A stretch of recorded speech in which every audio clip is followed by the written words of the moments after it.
Bonjour, nous sommes le 23 janvier, c'est la grande manifestation internationale européenne contre les mesures liberticides. Alors, nous sommes ici près de la gare du Nord et comme vous le voyez, on soutient les militaires.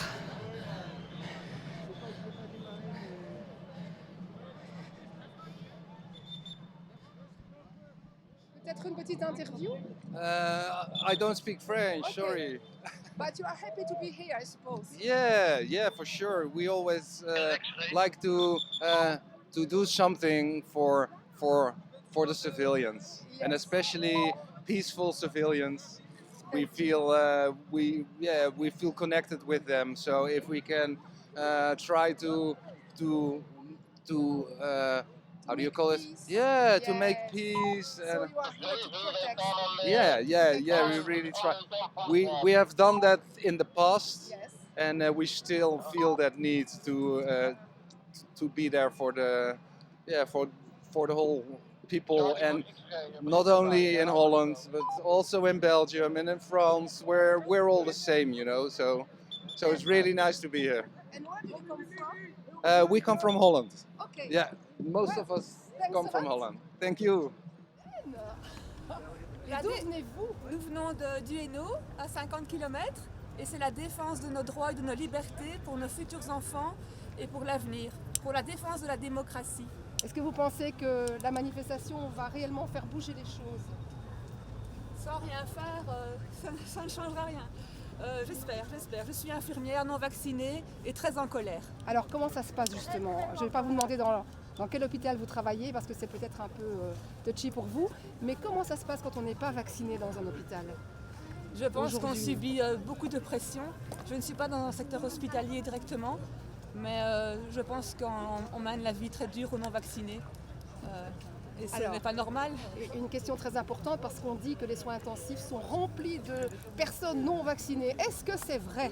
Allez vérifier sur les statistiques officielles et pas sur les blabla des perroquets politiciens qui racontent n'importe quoi. Paris. Alors c'est compliqué un peu mon parcours, oui suspendu pendant 3 mois et après pas eu le choix de reprendre et donc une injection, parce que moi j'ai eu le Covid en novembre 2020. Très compliqué. Alors ça se passe comment? À vrai dire, le personnel soignant actuellement donc, est injecté pour travailler, sauf qu'effectivement il y a une note de service qui circule que les soignants qui sont atteints du Covid peuvent travailler, d'accord, avec leur Covid. Je dénonce et que les collègues suspendus avec une PCR négative ne peuvent pas travailler. Donc c'est très injuste. Beaucoup de manque de personnel, fermeture de lits suite effectivement aux soignants suspendus. Donc c'est grosse galère. Et donc c'était important forcément d'être là aujourd'hui. Ah mais c'était même plus qu'important, c'est historique, c'est incontournable et on devait être présent. Ça fait 6 mois qu'on est dans la bataille et qu'on devait être là aujourd'hui bien sûr. Et comment ça se passe avec vos collègues non vaccinés? Très bien. Mais eux, du coup, Sont suspendus mais on est avec eux là, le combat continue. ok. Moi j'ai été suspendue le 18 septembre et j'ai repris là il y a 3-4 jours. Donc j'ai poursuivi autant que je pouvais, toutes mes vacances et on est toujours sur le terrain et vax, non vax, suspendu, non suspendu, on est tous ensemble. Alors justement, par rapport au terrain, parce qu'on dit beaucoup de choses, on dit que les non-vaccinés remplissent les hôpitaux, sont Alors dans ouais, les parce soins que- intensifs. Ah, Ils appellent les non vaccinés. Ou intenses. Voilà déjà. Parce qu'en fait, ils appellent non vaccinés les personnes qui ont que 2 doses. Voilà, vu que leur passe n'est plus valide, ils disent que c'est des non vaccinés. Or, ils sont vaccinés. Voilà, donc en fait, effectivement, il y a des gens qui ont le Covid. Ils rentrent à l'hôpital, pas pour le Covid, mais vu qu'ils sont testés en systématique, ils dès ont que la PCR est positive. ils sont Ils sont Alors Covid. qu'ils rentrent pour un diabète, ils rentrent pour une appendicite, ils rentrent pour toute autre chose. Mais dès qu'il y a un patient qui est hospitalisé ou qui passe au bloc opératoire, il est testé. La PCR est positive, donc il est attribué Covid. Or, il n'est pas rentré pour son Covid. Même s'il y a des Clairement. décès, ça peut être autre parce qu'il est rentré pour autre chose, mais pour les chiffres, en fait, ils disent qu'il est mort du Covid. Or, ils ne sont pas morts du Covid. Après, la réa, actuellement, pour avoir un œil dessus, il y a des triples vax, il y a des doubles vax en réanimation. Hein. Voilà. Dans quel service? Salle d'accouchement et urgence. On continue le combat. Il faut absolument être unis, vax, non vax. Absolument, rien de politique, absolument rien. Là, c'est pour la liberté, c'est le peuple Il faut que le peuple entier, le peuple mondial s'unisse pour y arriver. Vraiment. Il y aura une évolution positive par rapport à tout ça? Oui, j'y crois, mais bien sûr que j'y crois.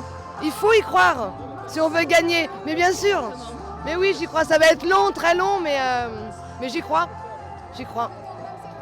Non, pas du tout. Moi, je suis dans le médico-social. J'ai été contraint de me faire vacciner puisque j'avais reçu des courriers comme quoi j'allais être suspendu. Donc aujourd'hui, dans notre vie actuelle, qui peut vivre sans salaire? Déjà, avec un salaire, on a du mal à finir les fins de mois. Donc j'étais contraint de me vacciner contre ma volonté. On le vit très mal. La colère a été multipliée dans ces moments-là. On est retourné sur le terrain et on ne s'implique pas de la même manière. On s'occupe de nos patients parce qu'on ne peut pas faire autrement, parce qu'on aime ce qu'on fait et quand on a des gens malades en face, on s'en occupe. Par contre, on ne fait plus d'heures supplémentaires, on part à l'heure, on ne remplace pas comme on a pu remplacer. Vous savez, quand on retire une infirmière dans un service, ça déstabilise tout le service. On était déjà à flux tendu avant, avec du personnel en moins, forcément ça ne peut pas tourner. C'est la raison pour laquelle ils suppriment des lits, ils suppriment des services. Les gens qui doivent prendre des rendez-vous chez des spécialistes mettaient déjà pas mal de temps avant. Maintenant, ça prolonge. Allez dans les services d'urgence, vous allez voir que déjà avant, on attendait pas mal de temps sur un brancard. Vous doublez le temps d'attente maintenant. Et les gens s'en aperçoivent pas. On se bat pour eux, pour nous, pour notre métier. Il y a 2 ans en arrière, il faut le rappeler, je crois que les gens oublient très vite. Nous n'avions pas de matériel, ni masque, ni blouse. Et à l'époque, on n'était pas testé. Si maintenant on fait des tests, 12 millions en une semaine en France, à l'époque on ne voulait pas nous tester. On a apporté le virus chez nous, on a contaminé nos proches, parfois gravement. Et en fait, il faut prendre le pulse en entier pour comprendre notre colère en fait. Et qu'on soit suspendu, c'est horrible. Je ne le souhaite à personne. Si on est capable de faire ça en France à des fonctionnaires, demain ce sera quoi avec un nouveau gouvernement? Et donc il faut que les gens se réveillent. Et notre boulot à nous sur le terrain, malgré qu'on soit vacciné par contrainte, c'est d'éveiller les consciences. Ça va prendre du temps, mais on est là pour ça. Aujourd'hui, ici, hier c'était Paris, et on fera tous les déplacements possibles. Mais on a besoin de la population, on se sent quand même pas mal abandonné, vraiment. Vous vous sentez trahi aussi, j'imagine, par le gouvernement et peut-être par le peuple ou pas? Le peuple, c'est un autre sujet. Le peuple suit les médias. C'est bête à dire, mais il y a 2 ans en arrière, on a dit au peuple, allez applaudir à 20h. Les gens y ont été. Et maintenant qu'on est suspendu, les médias se taisent. On n'a pas accès aux médias. Et forcément, par rapport au gouvernement, qui lui se dédouane de toute responsabilité, c'est toujours la faute des autres. Et une politique sanitaire catastrophique. Et c'est nous qui trinquons. Alors que nous avons été sur le front dès le début. Vous savez, j'aime bien rappeler quand il y a un média qui m'interroge et vous me donnez la parole. Il y a 2 ans en arrière, lorsque je mettais ma blouse, j'avais la chair de poule parce qu'on avait les images de BFM et de CNews avec des morts de Chine, d'Italie et de l'Est de la France. Et on nous a demandé d'y aller. Et on y a été. Et aujourd'hui, on est considérés comme des parias. Donc c'est des cicatrices qui sont à vif. Ça va mettre du temps. Et même si je me suis fait vacciner, et j'ai une rancœur. Voilà. Bonjour, vous êtes 3 ici à travailler dans une clinique bruxelloise, 3 non vaccinés. Alors d'abord, comment est-ce que ça se passe sur place? Je veux dire, pour le moment, ça va. Ça a été une année 2021 assez bouleversante, au fait, au niveau émotion. Ça a commencé en janvier, quand ils ont commencé à vacciner le personnel soignant, où il y a eu une pression quand même, où on s'est engueulé aussi dans les services. Donc aujourd'hui, 1 an plus tard, il y a encore des personnes, des collègues qui pensent que les non-vaccinés peuvent causer la mort de patients. Donc même si on sait aujourd'hui qu'un vacciné ou un non-vacciné infecté, si on l'est, on peut avoir une charge virale égale, ils peuvent nous considérer comme un serial killer. Alors pourquoi ne vous êtes-vous pas fait vacciner? Est-ce que c'est pour des effets secondaires que vous avez vus justement sur le terrain? Pour moi, j'en vois pas l'utilité. J'estime que je ne fais pas partie d'un groupe à risque. Et de plus en plus, on voit aussi que le vaccin, donc l'argument qu'on nous avait donné, vaccinez-vous parce que vous allez empêcher les patients de tomber malades, faites-le pour protéger vos patients. On voit qu'il ne tient pas debout, donc il ne tient pas la route. Entre le moment où ils ont développé ces vaccins pour le SARS-CoV, ici, dans ce cas-là, Et le fait qu'ils aient commencé à vacciner toutes ces personnes, tout ça, ça a été beaucoup trop vite. Je trouve qu'il n'y avait aucun recul. Et on pouvait déjà voir dans ces autres pays où ils avaient commencé à vacciner plus tôt qu'il y avait effectivement des effets secondaires. Donc voilà, c'est les effets secondaires et puis je n'en vois pas l'utilité. Je soigne aussi mon immunité, j'en prends soin, j'essaye, je crois en mon système immunitaire et j'ai pas peur de tomber malade. Je sais aussi qu'il y a des traitements, de par le monde aussi, on traite. Il n'y a peut-être pas un traitement, mais des prises en charge possibles. Voilà. Et puis aujourd'hui aussi, on se rend compte que ce sont toujours un peu les mêmes personnes au fait, qui se retrouvent à l'hôpital. C'est les personnes avec des comorbidités aussi. Voilà, un certain âge, comorbidité. Et donc, voilà. Alors justement, par rapport à tout ce qui se dit dans la presse et tout ce qui est réellement vrai sur le terrain, comment ça se passe aux soins intensifs? Est-ce que c'est vrai qu'il y a plus de personnes non vaccinées que de personnes vaccinées? Je pense que c'est ce qu'on veut bien nous faire croire, parce que nous, on n'est pas aux soins vraiment personnellement, on ne travaille pas là, mais on a des collègues qui sont aux soins et qui nous disent que ce n'est pas du tout la réalité.